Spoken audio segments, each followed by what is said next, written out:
Сәлеметсіңдер ме, оқушылар?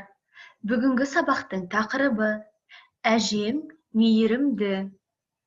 Жаңа сабақ бойынша жаңа сөздерді сөздікке жазып алыңдар. Мейірімді, ақылды, еркелетеді.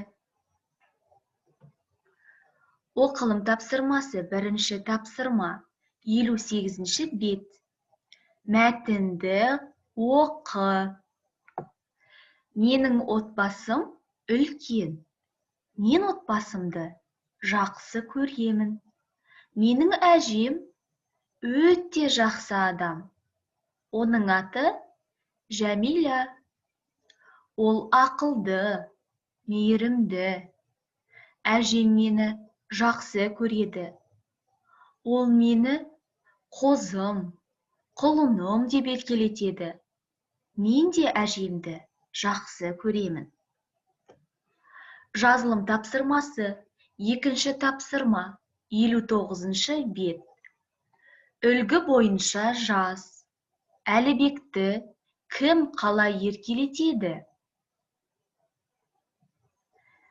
Үлгі. Суретте ата. Атасы Әлібекті арыстаным деп еркелетеді. Келесі әже. Әжесі Әлібекті қалай еркелетеді? Әкесі қалай еркелетеді?